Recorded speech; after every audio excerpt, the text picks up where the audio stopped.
कर्मचारी भविष्य निधि संगठन हायर पेंशन कैलकुलेशन के लिए नए नियम बनाने के बारे में सोच रहा है। इसके कारण कर्मचारी पेंशन स्कीम यानी ईपीएस 95 के मेंबर्स के लिए पेंशन घटने की आशंका है। इसमें 30 से 40% की कमी आ सकती है। पेंशन कैलकुलेशन का यह नियम प्रोरेटा बेस्ड है। जैसा कि आप सबको बता दूं कि पेंशन कैलकुलेशन के नए नियमों पर विचार कर रहा है ईपीएफओ। खास तरह के प्रो रेटा कैलकुलेशन पर आधारित है ये नियम।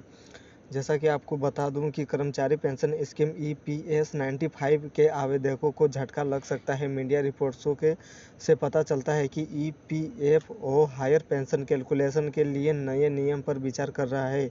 प्रो रेटा कैलकुलेशन पर आधारित ये नियम ईपीएस 95 मेंबर्स के लिए पेंशन में संभावित रूप से 30 से 40% की कमी ला सकते हैं।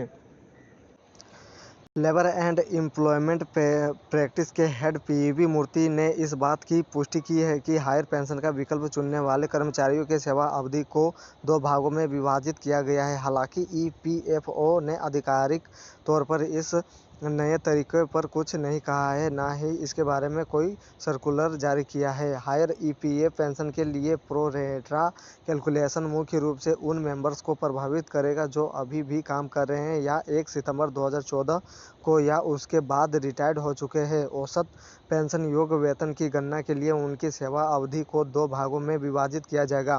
पहले भाग में 16 नवंबर 1995 ईपीएस 95 की कार्यवहन तारीख से 31 अगस्त 2014 तक की अवधि शामिल है। दूसरे भाग में 1 सितंबर 2014 से सेवानिवृत्ति की तारीख तक अवधि शामिल है। आपको बता दूं कि पहले भाग के दौरान पिछले 60 महीनों के औसत वेतन को पेंशन कैलकुलेशन के लिए माना जाएगा। दूसरे भाग के लिए पिछले 60 महीनों के औसत वेतन या 1 सितंबर 2014 से सेवानिवृत्ति की तारीख तक के औसत वेतन 31 अगस्त 2019 से पहले है पर विचार किया जाएगा।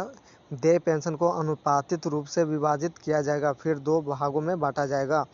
इस नए कैलकुलेशन नियम से पेंशन की रकम में काफ़ी कमी आने की आशंका है। 31 अगस्त 2014 से पहले ईपीएस अंशदान अधिकतम वेतन सीमा 6,500 रुपये तक सीमित था। 1 सितंबर 2014 से अधिकतम ईपीएस अंशदान बढ़ाकर 15,000 रुपये कर दिया गया है। नए सदस्य नए वेतन सीमा तक योगदान कर सकते हैं, जबकि पुराने सदस्य के पास अपने वास्तविक वेतन के आधार पर हायर कंट्रीब्यूशन की तारीख आवेदन के लिए एक सीमित विंडो थी। इससे कानूनी लड़ाई हुई। आखिरकार यह लड़ाई देश की सबसे बड़ी अदालत में पहुंची। सुप्रीम कोर्ट ने पुराने सदस्यों के पक्ष में फैसला सुनाया, उन्हें हायर ईपीएस पेंशन के लिए आवेदन करने की अनुमति दी है। हालांकि प्रो रेटा कैलकुलेशन रूल से पेंशन राशि घटने की आशंका है, चूंकि सितंबर 2014 से पहले वेतन कम था। लिहाजा ज़्यादातर लोगों के लिए पहली अवधि में औसत पेंशन योग्य वेतन बहुत कम होने के आसार है। अगर इस कम पेंशन योग्य वेतन को प्रो रेटा आधार पर अंतिम ईपीएस पेंशन कैलकुलेशन में शामिल किया जाता है तो यह कुल पेंशन 30 से 40% तक कम कर देगा।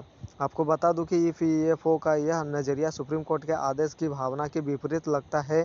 शीर्ष अदालत ने कहा है कि 2014 के विकल्प का प्रयोग करने के लिए लगाई गई कट ऑफ अवधि अमान्य थी। फैसले ने सभी पात्र सदस्यों के हायर पेंशन के लिए आवेदन करने के अधिकारों को बहाल कर दिया।